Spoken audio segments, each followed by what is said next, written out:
आप जब ऋग्वेद में पढ़ते हैं तो ऋग्वेद में एक ऋषि का उल्लेख आता है, नाम है परमेष्ठी। उनने एक बड़े गंभीर सूक्त को लिखा। इस संसार के पवित्रतम सूक्तों में से एक है हिरण्यगर्भ सूक्त, नासदीय सूक्त। सृष्टि की उत्पत्ति की व्याख्या उसके अंदर है। इतना प्यारा सूक्त है कि उसके विषय में क्या कहा जाए। उसमें ऋषि कहते हैं, नासदा सीनो सदा सीत दानीम नासी द्रजो न व्योमा परोयत किमावरीवह कुवश्य शर्मन अंभ किमासीत गहनम गभीरम न मृत्युरासीत अमृतम न तर्हि न रात्र्या अन्न आसीत प्रेक। जब कुछ भी नहीं था तो क्या था? न शुभ था, न अशुभ था, न दिन थी, न रात थी, न सुबह थी, न शाम थी, न अच्छा था, न बुरा था, न प्रकाश था, न अंधकार था। और जब कुछ भी नहीं था तब भी वो था। ऋषि कहते हैं कि जब कुछ भी नहीं था तब भी वो परमेश्वर, वो परमात्मा वहां विद्यमान था। और एक दिन उस परमात्मा ने आवाज लगाई, और जब उस परमात्मा ने आवाज लगाई और इस अंधकार के भीतर से, नीरवता के भीतर से, निस्पंदता के भीतर से एकदम शांति, सन्नाटा, जब कुछ भी नहीं था, न कुछ हिल रहा था, न कुछ बोल रहा था, न कोई सांस ले रहा था, न किसी की सांस रुकी हुई थी, न जन्म था, न मृत्यु थी, ऐसे समय में ऋषि कहते हैं कि परमात्मा ने आवाज लगाई। और वो जो आवाज लगाई वो दो रूपों में इस धरती पर उतर करके आई। एक को कहा गया आहत, एक को कहा गया अनाहत। आहत का मतलब है किसी को हर्ट करना। इस संसार की जितनी आवाजें हैं उसमें दो त्वचाओं का, दो सरफेसेस का, दो धुरियों का आपस में रगड़ना अनिवार्य हो जाता है। जब तक ये इसको हर्ट नहीं करेगी आवाज नहीं आएगी। जब तक मेरी जीभ मेरी तालुका को टच नहीं करेगी, उसको हर्ट नहीं करेगी, आहत नहीं करेगी, आवाज नहीं आएगी। इस संसार के जितने शब्द हैं जिनको हमने लौकिक कहकर के पुकारा, वो वही शब्द हैं जिसमें कोई ना कोई आहत हो रहा है। इसीलिए उसको आहत शब्द कहकर के पुकारा गया। वो लौकिक है, सांसारिक है, भौतिक शब्द है। उनका जो मूल्य है, महत्व है, वो इस संसार के अंदर है। पर एक शब्द ऐसा है जिसको जन्म देने के लिए किसी को आहत करने की आवश्यकता नहीं। इस संसार के शब्दों को जन्म देने के लिए बात बड़ी गंभीर है। इस संसार के शब्दों को जन्म देने के लिए दो की आवश्यकता होती है। अनाहत को जन्म देने के लिए एक पर्याप्त होता है। वो जो परमेश्वर है, परमात्मा है, उसके मुख से जो शब्द निकला, जिसको हमने ओम कह करके पुकारा, वो ओम अनाहत है, दिव्य है, पवित्र है। उसी से सारा संसार निकल करके आया।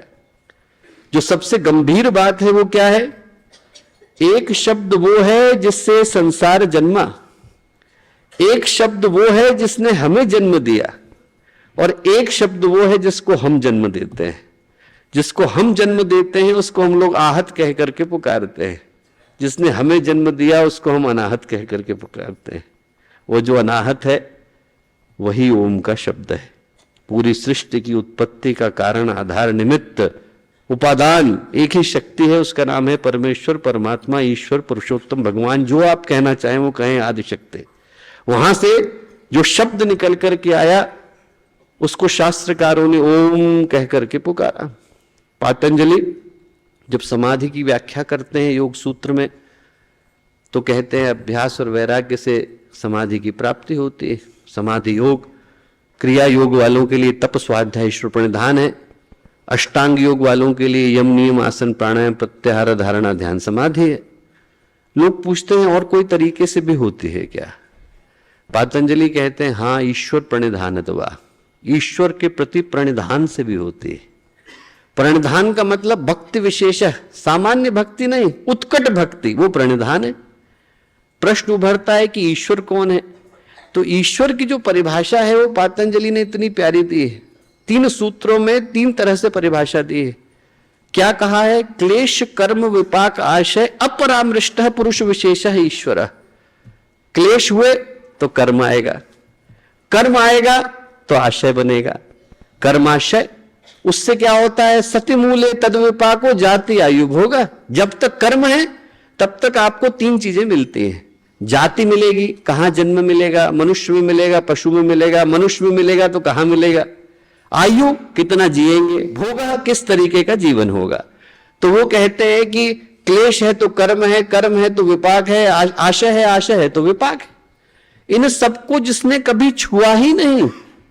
महापुरुष कभी न कभी बद्ध थे और उसके बाद मुक्त हुए, पर एक शक्ति ऐसी है जो कभी बंधी ही नहीं थी, क्योंकि उसने इस संसार को बनाया। इसलिए उसको पातंजलि ने कहकर के पुकारा पुरुष विशेष, वो जो प्रकृति से परे है। तत्र निरतिशयम सर्वज्ञ बीजम, ज्ञान से परे है। पूर्वे शाम पे गुरु काले नानवच्छेदात, समय से परे है। उसको आप समय में बांध नहीं सकते, उसको आप प्रकृति की सीमाओं में बद्ध नहीं कर सकते। कर्म से परे, प्रकृति से परे, काल से परे, स्पेस से परे, उस शक्ति का नाम है ईश्वर। उस तक कैसे पहुंचे? भाष्यकार पूछते हैं उस तक कैसे पहुंचे? पातंजलि कहते हैं तस्य वाचकः प्रणवः, वो जो ईश्वरीय शक्ति है वो ओम के रूप में विद्यमान है। उसके एम्बेसडर से मिलकर के आइए। उसके एम्बेसडर का नाम है ओम। भगवान सर्वत्र व्याप्त है, पर उसका एक राजदूत भगवान ने नियुक्त कर दिया है, उसका नाम है ओम। जब हम लोग साधना की अंतिम कक्षा में होते हैं तो अंतिम कक्षा में ईश्वर के साथ जब हमारी एक रूपता का भान होता है कि कण कण के अंदर वही है, इस खंबे के अंदर वही है, हवा के अंदर वही है, आपके अंदर वही है, हमारे अंदर वही है, भूमि के अंदर वही है, आकाश के अंदर वही है। जैसे ही वो परमात्मा के साथ एक रूपता का भान होता है कि कण कण के अंदर, अंश अंश के अंदर वही चेतना विद्यमान है, तो परमात्मा की आवाज व्यक्ति को अपनी आत्मा के अंदर सुनाई पड़ती है। वो जो परमात्मा की आत्मा के अंदर गूंज है उसका नाम ओम है। इस संसार के अंदर भगवान की जो गूंज है उसका नाम ओम है। वो घंटे के ऊपर जब डंका बजा देते हैं तो थोड़ी देर के लिए घंटा कांपता रहता है। वो जो थोड़ी देर के लिए थाप निकली है, वो धागे नाती ना का धिन करने के बाद जो धिन हुआ है, वो जो गूंज है उसी का नाम ओम है। इस परमात्मा जो है कण कण के अंदर व्याप गया है, और जब इतनी बड़ी शक्ति संसार के अंदर आई है, सर्वत्र जो व्याप्त है वो हमारे अंदर समाई है, तो समाने के कारण जो प्रतिध्वनि हुई है उसका नाम ओम है। वो कण कण के अंदर छा गया है, कण कण के अंदर बैठ गया है, उसी का नाम ओम है। इसीलिए शास्त्र क्या कहते हैं? कहते हैं कि उस ओम से व्याहृतियां बनी, व्याहृतियों से लोक बने।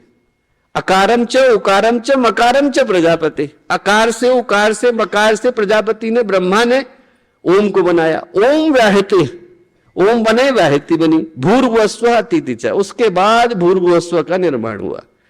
तो सबसे पहले क्या बना? ओम। सबसे पहले किसको पुकारा? ओम को। और ओम ने हमको पुकारा, हमने ओम को पुकारा, ओम ने हमको पुकारा। शास्त्रों में ओम के 19 अर्थ दिए गए, पर भाषा विज्ञान की दृष्टि से देखें तो दो महत्वपूर्ण है। आप्ल धातु, अवधातु। आप्ल धातु से आप्लावित बना, जिसने पूरी धरती को अपने घेरे में ले लिया है। हर जगह पर वही वही, उसके अतिरिक्त और कुछ नहीं। यहां जहां देखेंगे वहां परमात्मा है, जहां देखेंगे वहां परमेश्वर है, ईश्वर है, भगवान, इसके अलावा कुछ नहीं। आप्ल धातु। और अव का मतलब भव सागर से पार कराने वाला। इसीलिए जब आप पुराणों को पढ़ते हैं तो पुराण में क्या कहते हैं ऋषि? गाताराम त्रायते अस्मात् गायत्री तेन गीयते। जिसका गायन करने से व्यक्ति भव सागर से पार चला जाता है, उसको हम लोगों ने गायत्री कह करके पुकारा। मंत्र शुरू होता है ओम से। ओम का मतलब वह परब्रह्म, वह परमात्मा, वो परमेश्वर जो कण कण के अंदर व्याप्त है। वहां से निकली व्याहृतियां। व्याहृतियां किसका प्रतीक है? तीन लोकों का, प्रकृति के तीन गुणों का, ब्रह्मा विष्णु महेश का, इड़ा पिंगला सुषुम्ना का, प्रोटॉन इलेक्ट्रॉन न्यूट्रॉन का। आप जिस भी दृष्टि से उसका वर्गीकरण करना चाहें करने के लिए स्वतंत्र है। जब एक फूटा तो एक से तीन धाराएं निकल करके आई, त्रिवेणी बन गई। और परमात्मा के निकलते ही, निःसृत होते ही तीन चीजों का निर्माण हो गया। धरती आकाश स्वर्ग बन गए, स्वर्ग पाताल नरक बन गए। जो हम कहना चाहे वो कह ले। बनने के साथ ही निर्माण हो गया, पर निर्माण का आधार एक ही है, एक मध्य में, एक ऊपर है, एक नीचे है। भूर सिवा अयम लोका। तैत्तरीय उपनिषद में ऋषि कहते हैं भूर सिवा अयम लोका, इसको कहा गया भूलोक। स्व अंतरिक्षम, भू अंतरिक्षम, भुवन जो है अंतरिक्ष आया। सुवो असो लोके, सुवह से स्वर्ग बना। मह इति आदित्य, वो जो मह है वो भगवान सूर्य है। इन तीनों लोकों तक उस ओम की आवाज को ले जाने का काम व्याहृतियां करती हैं। व्याहृति का मतलब वो जो ब्रॉडबैंड का केबल हम लोग बिछा रहे हैं। भगवान ने पहले दिन जो है फूटने के बाद ब्रह्मांड की शक्तियां जो है भगवान की शक्ति को कण कण में ले जा करके पहुंचाती हैं। पहुंचाने का काम कौन कर रहा है? भूर्भुवस्वः, भूलोक में, भुवन में, स्वर्ग लोक में ले जाने का काम ये व्याहृतियां कर रही हैं। हमने ओम को पुकारा, ओम ने हमको पुकारा और बदले में 3 शक्तियों को नियुक्त कर दिया। इस मंत्र की ताकत को भगवान कहते हैं, ब्रह्मर्षि विश्वामित्र कहते हैं, आप तीनों लोकों में पहुंचा के आओ। फिर हम आवाज लगाते हैं गायत्री मंत्र को। 9 शब्द हैं, 24 अक्षर हैं। पहला अक्षर आता है तत्। तत् का मतलब वह। क्यों? भगवान को कोई कैसे वर्गीकृत करेगा? वह मतलब परमात्मा जो पूर्ण है, वो सर्वत्र है। उसकी ओर आप इशारा कैसे करेंगे? उसको आप बता ही नहीं सकते, क्योंकि उसी परमात्मा के अंदर तो हम बैठे हैं। किसी की ओर इशारा करने के लिए उससे बाहर तो निकलना पड़ेगा। जब हम बाहर हो ही नहीं सकते तो बता कैसे सकते हैं?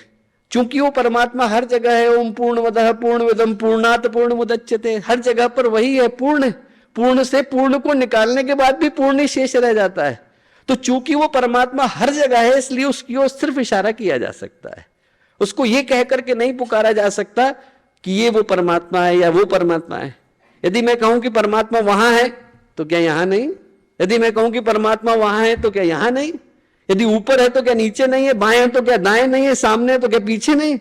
वो चूंकि हर जगह है, इसलिए उसकी ओर हम मात्र इशारा ही कर सकते हैं, उसको और किसी तरीके से पुकार नहीं सकते। ईशावास्योपनिषद में इतनी प्यारी बात आती है, तदै जति तन्नै जति तद दूरे तदंतके तदंतरस्य सर्वस्य तदु सर्वस्य अवाहत, कि वो चलता है नहीं भी चलता, खड़ा भी होता है नहीं भी खड़ा होता, बाहर भी है नहीं भी है, भीतर भी है नहीं भी है, जिंदा भी है नहीं भी है, मर भी गया नहीं भी है। क्यों? क्योंकि सब कुछ तो वही है। इसलिए उसको आप किसी भी दृष्टि में वर्गीकृत कर पाने की सामर्थ्य नहीं रखते हैं। वो परमात्मा जो कण कण के अंदर व्याप्त है, उसको हमने सबसे पहले इशारा करके बताया, वह तत्। तत् के बाद आता है सवितुर।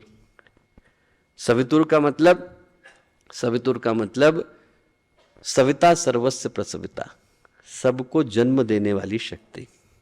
हम लोग जब हॉस्पिटल में जाते हैं और वार्ड के अंदर जाते हैं तो जहाँ पर जन्म देने वाले वार्ड होते हैं वहाँ पर लिखा रहता है प्रसव, प्रसूति कक्ष। वो जो प्रसव शब्द आया, जहाँ से प्रसव की पीड़ा आई, वो प्रसव शब्द उसी जगह से आया जहाँ से सविता शब्द आया। सविता का एक अर्थ निकलता है जन्म देने से। इसीलिए हम लोग उपनिषदों में कहते हैं, शृण्वन्तु विश्वे अमृतस्य पुत्रा आये धामानि दिव्यानि तस्तु। अरे सुनो तो सही, अमृत के पुत्र। हम लोग सोच करके देखें कि हम पुत्र किसके हैं, हमें जन्म देने वाली शक्ति कौन है। ऋषि बताते हैं कि हमें जन्म दिया उस परमात्मा ने। गुरुदेव एक बहुत प्यारी घटना बताते थे। कहते थे कि एक बार एक शेर के यहाँ बकरी हो गई। अब शेर जो है वो मुंह छुपा के घूमे कि देखो हमारे यहाँ बकरी हो गई, किसी को बता भी नहीं सकते कि हमारे यहाँ बकरी पैदा हुई। और बकरी भी मुंह छुपा करके घूमे कि अरे मैं कैसे बताऊं कि हमारे पिताजी तो शेर। तो गुरुदेव कहते थे, बेटा मैं शेर हूं और मैंने तुम्हें जन्म दिया है, तो तुम लोग शेर के बच्चे हो तो शेर की तरह से रहना, बकरी की तरह से मत। जब हम कहते हैं तत्सवितुर, तो यही याद करते हैं कि हमें जन्म देने वाली शक्ति कौन है। सिर्फ कहने के लिए नहीं कहते, ये सोचने के लिए कहते हैं कि हम अपने अंदर उस गर्व को धारण कर सकें कि हमारे को जन्म देने वाली शक्ति कौन? सविता, जिनने सबको जन्म दिया। एक अर्थ निकलता है जन्म देने से और एक अर्थ निकलता है प्रेरणे से। सविता का अर्थ है प्रेरणा देने वाला। आज यदि हम लोग देखें तो संसार की समस्या क्या है? व्यक्ति की आस्थाएं विकृत हो गई। आपको भटके बीमार इंसान दिखाई पड़ते हैं, टूटते बिखरते परिवार दिखाई पड़ते हैं, स्वार्थी और निकृष्ट समाज दिखाई पड़ते हैं, संबंध चापलूसी में बदल गए, सहयोग अनुबंध में बदल गए, व्यक्ति दूसरे की मदद इसीलिए करता है कि वो मेरे को बदले में क्या करेगा, और जो कुरीतियां हैं वो फैशन की तरह से बदल जाती हैं। कभी लोग चाय के लिए तड़पा करते थे, अब चरस के लिए तड़पते हैं। कभी लोग हुक्के के लिए तड़पते थे, अब बीड़ी सिगरेट के लिए तड़पते हैं। सिर्फ स्वरूप बदल गए, भाव यथावत है। कारण क्या है? व्यक्ति की आस्थाएं खराब हो गई, और आस्थाओं को बदलने का काम आस्थाएं ही कर सकती हैं। कांटा यदि गड़ गया हो तो कांटे से ही निकालना पड़ता है। हाथी पागल हो गया हो तो पालतू हाथी खींच करके लाता है। जो विचारों की खराबी है उसको विचार ही दूर कर सकते हैं। भावनाओं की विकृति को भावनाएं ही दूर कर सकती हैं। तो जो पहला काम गायत्री का मंत्र करता है वो सद्भावनाओं को प्रतिष्ठित करने का करता है। जब हम तत् बोलें तो याद करें उस शक्ति को जो सर्वव्यापी है। जब हम सवितुर बोलें तो याद करें उस शक्ति को जिसने हमें जन्म दिया और हमें प्रेरणा देने का काम करती है। सवितुर के बाद क्या आता है? वरेण्यम। वरेण्य का मतलब वर्ण करने योग्य। इस संसार में सब कुछ है, पर हर चीज वर्ण करने योग्य नहीं। यहां पर अच्छा भी है, बुरा भी है, शुभ भी है, अशुभ भी, पुण्य भी है, पाप भी, अंधकार भी है, प्रकाश भी है। पर हम लोग धारण सिर्फ प्रकाश को करते हैं। हम लोग वर्ण सिर्फ उसका करते हैं जो वर्ण करने योग्य होता है। हर चीज का वर्ण नहीं किया जाता। शास्त्र कहता है वरेण्यम संसार भय भीरुभे। वर्ण उसका किया जाता है जो संसार के भय से दूर ले जाने का काम करते हैं। वर्ण तो उसी का किया जाता है। गुरुदेव कहा करते थे कि बेटा इस संसार में हर चीज है, पर लेना वही चीज चाहिए जिसको लेने से व्यक्ति का कल्याण होता है। असुरों के लिए भी स्थान है, देवताओं के लिए भी स्थान है, पर हम पूजा देवताओं की करते हैं। यहां पर ऋषियों के लिए भी स्थान है, यहां पर पातकियों के लिए भी स्थान है, पर हम अनुकरण ऋषियों का करते हैं। यहां पर वेद भी हैं और अश्लील साहित्य भी है, पर आप ज्ञान वेदों से प्राप्त करते हैं। यहां पर सब है, पर सब में से लेना क्या है? वो जो नीर और शीर है, लेने योग्य क्या है, छोड़ने योग्य क्या है, टू डू क्या है, टू डोंट क्या है, वो सामर्थ्य गायत्री का मंत्र हमें प्रदान करता है। अभी भारत के बहुत बड़े प्रतिष्ठित व्यक्ति, उनके जीवन की घटना है। 26-27 साल के थे, गुरुदेव से मिलने के लिए आए। यहाँ शांतिकुंज में आकर के रुके तो 7-8 दिन 9 दिन का सत्र था। 2-3 दिन के बाद वो गुरुदेव के पास शिकायत लेके पहुंच गए। बोले गुरुदेव वो व्यक्ति शांतिकुंज में रहने योग्य नहीं है, देखिए कैसे बात कर रहा है, आप उसे यहाँ से हटा दीजिए। गुरुदेव कुछ नहीं बोले। फिर दूसरी बार गए, किसी और की शिकायत लेके गए, गुरुदेव कुछ नहीं बोले। तीसरी बार गए तो गुरुदेव ने रोक लिया। गुरुदेव ने कहा कि बेटा 3 बातें मैं तुझसे कहता हूं। क्या? बोले देख हमारा गायत्री परिवार भगवान शिव की बारात है, इसमें देवता भी चलते हैं, भूत प्रेत भी चलते हैं।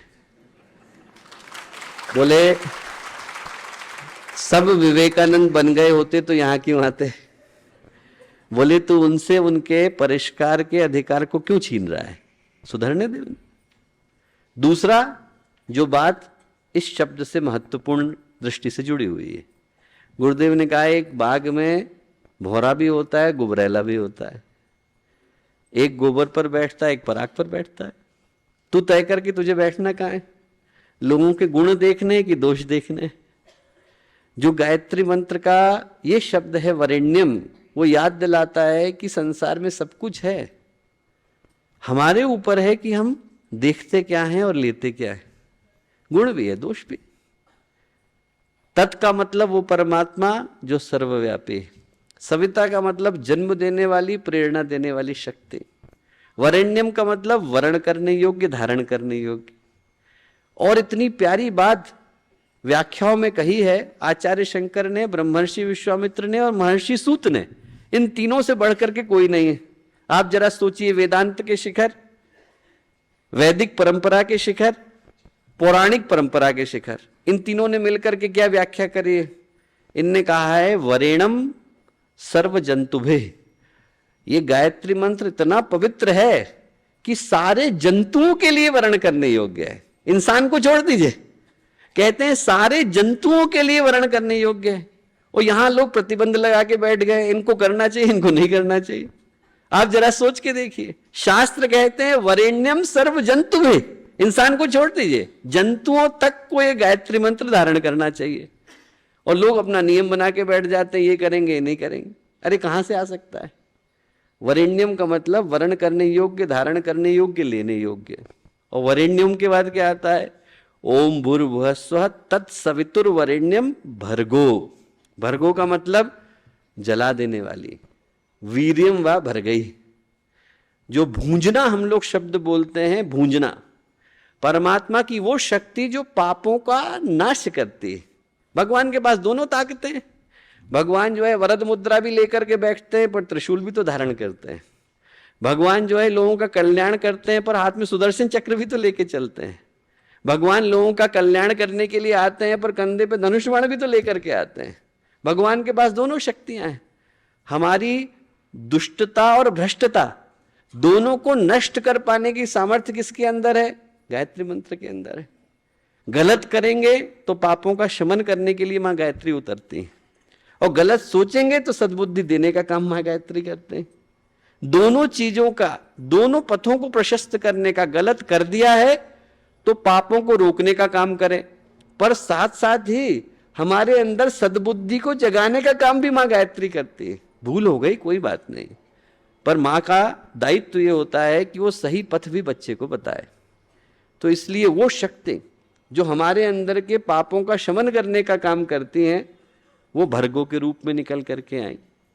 गायत्री का मंत्र है, वो ये बताता है कि पाप तो इंसान से हो जाता है, पर उसी के अंदर पुण्य करने की संभावना भी विद्यमान है। उसी अंगुलीमाल में भिक्षु बनने की संभावना भी विद्यमान है। उसी भटके हुए इंसान में देवता बनने की संभावना भी विद्यमान है। उसके अंदर के देवता को जगाने का काम ये भर्गो करता है। जब आप शैव तंत्रों को पढ़ें तो उसमें भर्ग का अर्थ भगवान शिव से लिया गया है। भगवान शिव का मतलब जो हलाहल को धारण कर लेते हैं। बच्चे के कष्ट हैं, पाप है, वो माँ ने अपने ऊपर रख लिए और कहा कि चल कोई बात नहीं, गलती तुझसे हो गई, संभालने का दायित्व तो मेरा, पर तू अब से अच्छा करना। ये मां करती। इसीलिए गुरुदेव ने जब गायत्री परिवार की स्थापना करी तो अखंड ज्योति की शुरुआत में क्या लिखा? सुधा बीज बोने से पहले कालकूट पीना होगा, पहन मौत का मुकुट, विश्वहित मानव को जीना होगा। कि अमृत तो आएगा, पर अमृत के आने से पहले जहर तो किसी को पीना पड़ेगा। फिर आता है देवस्य। देवता माने हमारे अंदर के देवीय गुणों को जगाने का अर्थ क्या? निघंटु कहता है देवो दानदवा दीपनादवा द्यु स्थाने भवतिवा। 3 गुण देवताओं के अंदर होते हैं। देने की शक्ति, दूसरे को देना चाहते हैं। दीपदानदवा, जहां होते हैं वहां प्रकाशित होते हैं। द्यु स्थाने भवतिवा, जहां बैठ गए वहीं स्वर्ग बन जाता है। 3 गुण जिनके पास हैं वो देवता हो जाते हैं। देने की भावना, जिसके पास देने की भावना है, जो बांटना चाहते हैं, देना चाहते हैं, दूसरे का कल्याण करना चाहते हैं। जिनका हाथ रुक गया, जिनकी भावना रुक गई, जिनके दिल पे ताला लग गया, उनका देवत्व तो खत्म हो गया। जो देना चाहते हैं, बांटना चाहते हैं। दीपदान अदवा, जहां बैठ गए वहीं प्रकाश आएगा। द्यु स्थाने भवतिवा, जहां बैठ गए वहीं स्वर्ग हो जाएगा। वो एक संत की कहानी भागवत में आती है कि बहुत ही ज्यादा पुण्य कर्मा थे, उनको सशरीर ऊपर ले जाया गया। जो यम थे उनने कहा कि आपके पुण्य इतने ज्यादा हैं कि आपको हजारों वर्षों तक ऊपर महालोक में रहना है। बोले अच्छा, कोई मेरे से पाप हुआ? बोले एक हुआ है। उसके बदले में क्या होगा? बोले जितनी देर के लिए पलक झपकती है, इतनी देर के लिए हम आपको नरक दिखा करके ले आएंगे, बस। आपको अंदर भी नहीं जाना है, आप गए और हम निकाल के ले आएंगे, बस इतनी देर के लिए। बोले अच्छा ठीक। अब ले करके पहले बोले नरक ही चलते हैं, पहले तो नरक ही पड़ेगा, बाद में ऊपर चलेंगे। बोले ठीक। अब नरक जैसे ही लेकर के गए और वो एकदम जैसे ही अंदर घुसाया और निकाला, इतनी देर में अंदर से तो धन्यवाद की आवाज आने लग गई। अरे धन्य भाग, धन्य भाग। बोले क्या आवाजें कैसी आ रही? बोले अरे ये उन लोगों की आवाजें हैं जो नरक में निवास कर रहे हैं। आपके पुण्य के कर्मों की शीतलता इतनी है कि जैसे ही आपने नरक के अंदर पैर रखा, आपके पैर रखने मात्र से इन लोगों को मन में शीतलता मिली। तो ये लोग अंदर से धन्यवाद धन्यवाद कह रहे हैं। तो वो संत बोले फिर मुझे यहां से उठा करके मत ले जाओ। बोले क्यों? बोले मैं यहीं रहूंगा, इसी स्थान को स्वर्ग बनाऊंगा। बोले अरे ऐसा मत करिए, आपके यहां पर बैठने से आपका जो 1000 जन्मों का पुण्य है वो नष्ट हो जाएगा, सब इन लोगों को मिल जाएगा, इन लोगों का कल्याण हो जाएगा। संत बोले कोई बात नहीं, यदि मेरे पुण्य के जाने से इन लोगों का कल्याण होता है तो मुझे कोई दिक्कत नहीं, कम से कम इनको मन में शीतलता तो मिलेगी। उनके वहां बैठने से नरक को स्वर्ग में बदलना पड़ा। देवता माने वो जो जहां बैठ गए वहीं स्वर्ग आ जाता है। हम प्रार्थना करते हैं धियो यो नः प्रचोदयात्, धीमहि धियो यो नः प्रचोदयात्। धीमहि का मतलब, धीमहि बहुत प्यारा शब्द है। भागवत में कथा आती है कि जब भगवान ने सबको बनाया, ब्रह्मा जी ने, उनको मन में संतोष नहीं हुआ, डायनासोर बनाए, उनने कहा अरे बेकार हैं, हटा दिए। उनने फिर दूसरे प्राणी बनाए, अरे ये भी हटाए। अंत में जाकर के इंसान को बनाया, और जब इंसान को बनाया तो ब्रह्मावलोकधीष्णम मुदमापदेव, ब्रह्मा जी को मन में मोद हुआ, संतोष मिला। 1,00,000 रुपए मिल जाए तो आपको सुख मिलता है, संतोष नहीं मिलता। ब्रह्मा जी को संतोष हुआ, क्यों? क्योंकि उनको लगा कि इस प्राणी के अंदर धिषणा विद्यमान है। धिषणा का मतलब जहां से धीमहि, बुद्धि जहां से आया शब्द, धीमहि जहां से शब्द आया, धिषणा का मतलब अपने अंदर छुपे भगवान को देख पाने की सामर्थ्य। धीमहि का मतलब है हमें यह पता चल जाए कि वो भगवान और कोई नहीं है, हमारे ही भीतर विद्यमान है। उसको देख पाने की सामर्थ्य जैसे ही व्यक्ति के पास आती है वैसे ही उसके अंदर धीमहि आ जाती है। वो जो संत कबीर ने कहा है ना, जो तिल माही तेल है, जो चकमक में आग, तिल के अंदर तेल है, चकमक के अंदर आग है, दिखती नहीं है। जो तिल माही तेल है, जो चकमक में आग, तेरा साईं तुझ में जाग सके तो जाग। जो नैनों में पूतली, जो मालिक संग माए, मूर्ख उनको जानिए, बाहर ढूंढन जाए। बाहर तो कोई है ही नहीं, धीमहि हमारे ही भीतर विद्यमान है। और धियो, धियो का मतलब है सद्बुद्धि। यह का मतलब जो परमात्मा, नह का मतलब नह अस्माकम, मेरे अकेले के लिए नहीं, सभी के लिए। और प्रचोदयात का मतलब प्रचोदयन, प्रचोदयन का मतलब उत्कृष्ट प्रेरणा, सामान्य प्रेरणा नहीं, उत्कृष्ट प्रेरणा। अब संस्कृत में हम लोग प्रेरयित भी कह सकते थे, भी प्रचोदयित क्यों कहा? इसलिए कहा क्योंकि प्रेरणा देने का काम तो आतंकवादी भी कर देते हैं। व्यक्ति प्रेरित हो गया और जाकर के किसी को माराया। Motivation is easy, inspirational is difficult. किसी को मोटिवेट करना तो आसान है, इंस्पायर करना कठिन है। इंस्पायर करने का मतलब है प्रचोदयन, मोटिवेट करने का मतलब है प्रेरणा। प्रेरणा तो गलत भी जा सकती है, पर सद प्रेरणा, उत्कृष्ट प्रेरणा, उस उत्कृष्ट प्रेरणा का मतलब है प्रचोदयन। इतना पवित्र मंत्र है। पूरे विश्व में यदि मानवता की कोई एक प्रार्थना हो सकती है तो गायत्री मंत्र हो सकता है। इससे बढ़कर के दूसरा मंत्र आज तक आया नहीं, जो हमें सौभाग्य मिला।